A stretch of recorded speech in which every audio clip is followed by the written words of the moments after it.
नमस्कार, good morning friends. मैं Mahendra sir महेंद्राज जी की स्टडी की इस यूट्यूब चैनल में आपका स्वागत करता हूं। जैसा कि आप जान रहे हैं, संविधान के अंतर्गत 20 प्रश्नों की एक श्रृंखला चल रही है, जिसमें अति महत्वपूर्ण प्रश्न जो विभिन्न प्रतियोगी परीक्षाओं में पूछे गए हैं उनसे संबंधित प्रश्नों को हम हल करते हैं और आशा करते हैं आप लोग स्वस्थ होंगे। इसी के साथ प्रश्न नंबर 1 से प्रारंभ करते हैं। प्रश्न नंबर 1 है, भारत में कार्यपालिका का अध्यक्ष कौन है? इसमें सही होता है ऑप्शन नंबर ए, राष्ट्रपति। एक बात ध्यान दीजिएगा मेरे प्यारे साथियों, प्रश्न पूछा गया भारत में कार्यपालिका का अध्यक्ष कौन है, तो इसमें सही होता है ऑप्शन नंबर ए, राष्ट्रपति। लेकिन यदि अगर यह पूछा जाए भारत में वास्तविक कार्यपालिका का अध्यक्ष कौन होता है, तो आपका जवाब होगा प्रधानमंत्री। और तीसरा प्रश्न यहाँ पर और एक बनता है, यह पूछा जाए कि भारत में संवैधानिक कार्यपालिका का अध्यक्ष कौन होता है या भारत का संवैधानिक अध्यक्ष कौन होता है, तब भी जवाब होगा राष्ट्रपति। प्रश्न नंबर 2 है, बाई मिस्टेक 1 दिया गया है, ठीक है। प्रश्न नंबर 2, संघ की कार्यपालिका शक्ति निहित है। संघ की कार्यपालिका शक्ति निहित है, इसमें सही होता है ऑप्शन नंबर बी, राष्ट्रपति। लेकिन यहाँ पर यदि अगर पूछा गया तो संघ की वास्तविक कार्यपालिका शक्ति, तो जवाब होता प्रधानमंत्री। प्रश्न नंबर 2, भारतीय संविधान के अनुसार देश का प्रथम नागरिक कौन होता है? इसमें से होता है ऑप्शन नंबर ए, राष्ट्रपति। देखिए, भारतीय संविधान के अनुसार देश का प्रथम नागरिक राष्ट्रपति होता है। तीनों सेनाओं का सर्वोच्च सेनापति होता है, यानी तीनों सेनाओं का प्रमुख भी कहा जाता है। प्रश्न नंबर 3, भारत के राष्ट्रपति निर्वाचित होने के लिए पात्रता, भारत के राष्ट्रपति निर्वाचित होने के लिए पात्र बनने के लिए किसी व्यक्ति की आयु पूर्ण होनी चाहिए। सॉरी, इसमें टाइपिंग मिस्टेक हो गया है। सिंपल सा प्रश्न है, भारत का राष्ट्रपति बनने के लिए कितने वर्ष की आयु पूर्ण होनी चाहिए? इसमें सही होता है ऑप्शन नंबर सी, 35 वर्ष की आयु पूरी होनी चाहिए। आपको बता दें कि भारत का राष्ट्रपति बनने के लिए 35 वर्ष होनी चाहिए, भारत का उपराष्ट्रपति बनने के लिए 35 वर्ष होनी चाहिए, लोकसभा का सदस्य बनने के लिए 25 वर्ष होनी चाहिए, राज्यसभा का सदस्य बनने के लिए 30 वर्ष होनी चाहिए, विधानसभा का सदस्य बनने के लिए 25 वर्ष होनी चाहिए, विधान परिषद का सदस्य बनने के लिए 30 वर्ष होनी चाहिए। इस प्रकार से यदि अगर कोई पूछे प्रधानमंत्री बनने की आयु क्या होती है, कहीं भी प्रश्न में पूछा गया है, तो प्रधानमंत्री लोकसभा का सदस्य भी बन सकता है, राज्यसभा का सदस्य भी बन सकता है, किंतु आपका जवाब होगा प्रधानमंत्री बनने के लिए 25 वर्ष की आयु पूर्ण होनी चाहिए।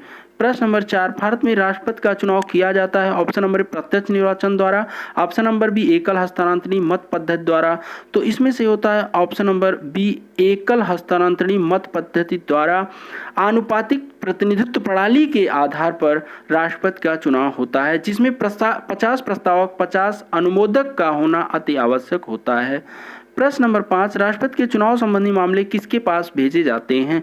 ऑप्शन ए, चुनाव आयोग, ऑप्शन बी, संसद, ऑप्शन सी, उच्चतम न्यायालय, ऑप्शन डी, उपराष्ट्रपति। राष्ट्रपति के चुनाव संबंधी कोई भी मामला उच्चतम न्यायालय में देखा जाता है। इस प्रकार से इसमें से होता है ऑप्शन नंबर सी, उच्चतम न्यायालय। प्रश्न नंबर 6, भारत के राष्ट्रपति का चुनाव कितने वर्षों के लिए होता है? भारत के राष्ट्रपति का चुनाव 5 वर्षों के लिए होता है तथा भारत के राष्ट्रपति का कार्यकाल भी 5 वर्ष का होता है। उपराष्ट्रपति का चुनाव भी 5 वर्ष के लिए होता है और उपराष्ट्रपति का कार्यकाल भी 5 वर्ष ही होता है। तो इसमें सही होता है ऑप्शन नंबर बी, 5 वर्ष।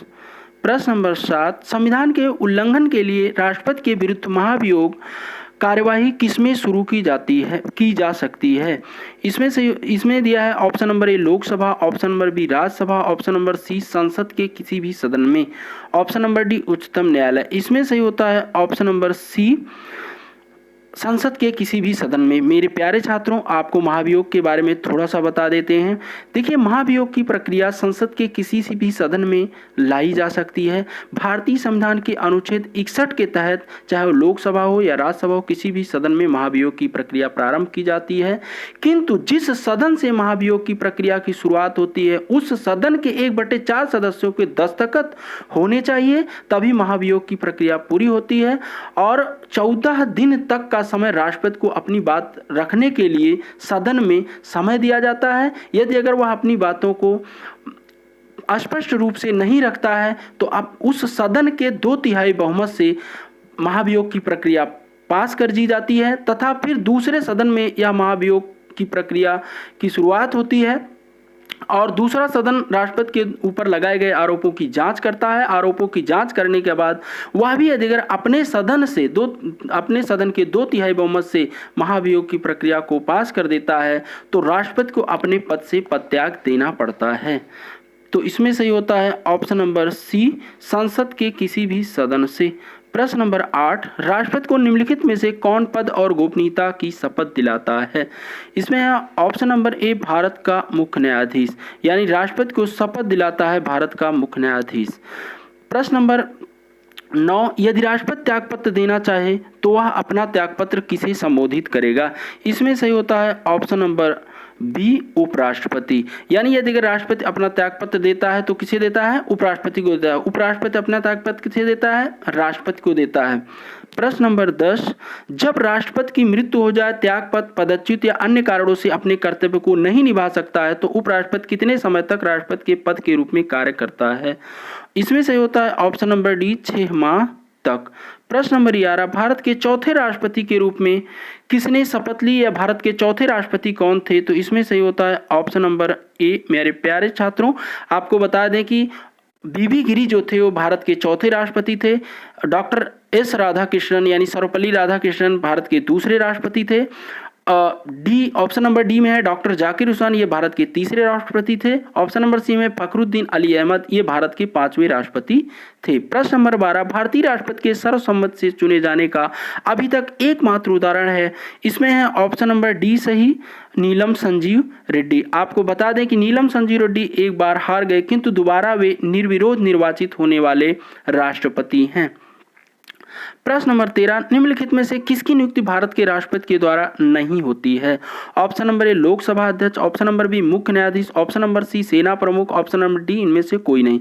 इसमें सही होता है ऑप्शन नंबर ए, लोकसभा अध्यक्ष की नियुक्ति लोकसभा के द्वारा अपने सदस्यों में से ही चयन किया जाता है। इस प्रकार से लोकसभा अध्यक्ष की नियुक्ति लोकसभा के सदस्यों के द्वारा होती है, किंतु मुख्य न्यायाधीश, सेना प्रमुख, प्रधानमंत्री, नियंत्रक एवं महालेखा परीक्षक, अन्य पिछड़ा वर्ग आयोग के अध्यक्ष, अनुसूचित जनजाति आयोग के अध्यक्ष, महान्यायवादी, तमाम प्रकार के ऐसे बड़े पद होते हैं जिनकी नियुक्ति राष्ट्रपति करता है।